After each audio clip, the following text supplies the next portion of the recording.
ہم رسول اللہ صلی اللہ علیہ وآلہ وسلم کے دو صحابی ہیں، دریائے دجلہ کے کنارے دفن ہیں۔ دریا کا رخ تبدیل ہو رہا ہے اور پانی ہماری طرف بڑھ رہا ہے۔ یہ بات عراق کے بادشاہ فیصل کو نیند کے اندر خواب میں کوئی کہہ رہا تھا۔ حذیفہ بن یمان رضی اللہ تعالیٰ عنہ کی قبر مبارک میں پانی آ چکا ہے، جبکہ جابر بن عبداللہ رضی اللہ تعالیٰ عنہ کی قبر بھی نم ہونے لگی ہے۔ ہمیں یہاں سے نکال کر دریا کے کنارے سے کچھ فاصلے پر دفن کیا جائے۔ عراق کے بادشاہ نے یہ الفاظ خواب میں سنے، لیکن ان کی طرف کوئی توجہ نہ دی۔ دوسری رات پھر یہی الفاظ سنائی دیے، لیکن اس نے اب بھی توجہ نہ دی۔ تیسری رات یہ خواب عراق کے مفتی اعظم نوری السعید پاشا کو دکھائی دیا۔ انہوں نے اسی وقت وزیر اعظم کو ساتھ لیا اور بادشاہ کی خدمت میں پہنچ گئے۔ جب انہوں نے بادشاہ سے اپنا خواب بیان کیا تو بادشاہ چونکا اور بولا، یہ خواب تو میں بھی 2 بار دیکھ چکا ہوں۔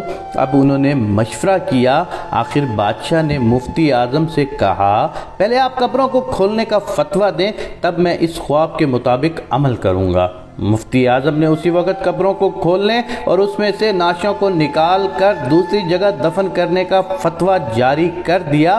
اب یہ فتویٰ اور شاہی فرمان اخبارات میں شائع کرا دیے گئے اور اعلان کیا گیا کہ عید قربان کے دن دونوں اصحاب رسول صلی اللہ علیہ وآلہ وسلم کی قبریں کھولی جائیں گی۔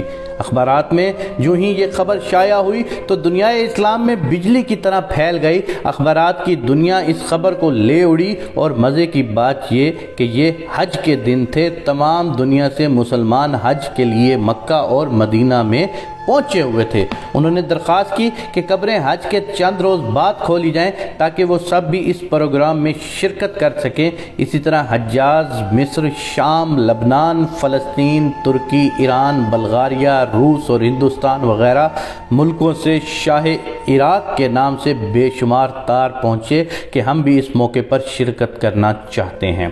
مہربانی فرما کر مقررہ تاریخ چند روز کے لیے آگے بڑھا دی جائے۔ چنانچہ دنیا بھر کے مسلمانوں کی خواہش پر دوسرا فرمان یہ جاری کیا گیا کہ اب یہ کام حج کے 10 دن بعد کیا جائے گا۔ آخرکار وہ دن بھی آ گیا جب قبروں کو کھولنا تھا۔ دنیا بھر سے مسلمان وہاں جمع ہو چکے تھے۔ پیر کے دن دوپہر 12 بجے لاکھوں انسانوں کی موجودگی میں قبروں کو کھولا گیا۔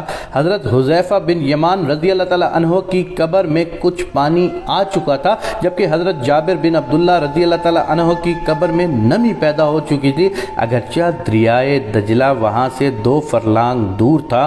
تمام ممالک کے سفیر، عراقی حکومت کے تمام ارکان اور شاہ فیصل کی موجودگی میں پہلے حضرت حذیفہ بن یمان رضی اللہ تعالیٰ عنہ کی نعش مبارک کو کرین کے ذریعے زمین سے اس طرح اوپر اٹھایا گیا کہ ان کی نعش کرین پر رکھے گئے سٹریچر پر خود بخود آ گئی۔ اب کرین سے سٹریچر کو الگ کر کے شاہ فیصل، مفتی اعظم، وزیر جمہوریہ ترکی اور شہزادہ فاروق ولی عہد مصر نے سٹریچر کو اپنے کندھوں پر اٹھایا اور نہایت احترام کے ساتھ ایک شیشے کے تابوت میں رکھ دیا۔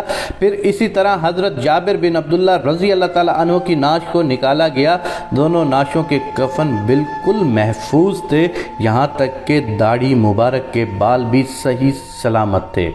نعشوں کو دیکھ کر قطعاً یہ احساس نہیں ہوتا تھا کہ وہ 1300 سال پہلے کی ہیں، بلکہ یوں گمان گزرتا تھا انہیں وفات پائے ابھی بمشکل 2-3 گھنٹے ہوئے ہیں۔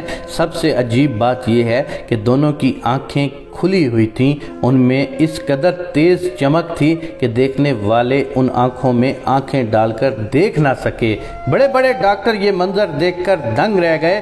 سچ ہے اور حق ہے کہ محمد صلی اللہ علیہ وآلہ وسلم کے غلاموں کا کفن تک میلا نہیں ہوتا۔ اللہ ہم سب کو محمد مصطفیٰ صلی اللہ علیہ وآلہ وسلم کا غلام بننے کی توفیق عنایت فرما۔ میں غلام ابن غلام ابن غلام اور میرے تمام دیکھنے والے غلام ابن غلام ابن غلام تجھ سے یہ دعا کرتے ہیں کہ ہمیں محمد مصطفیٰ صلی اللہ علیہ وآلہ وسلم کا سچا امتی بننے کی توفیق عنایت فرما۔ آمین یا رب العالمین۔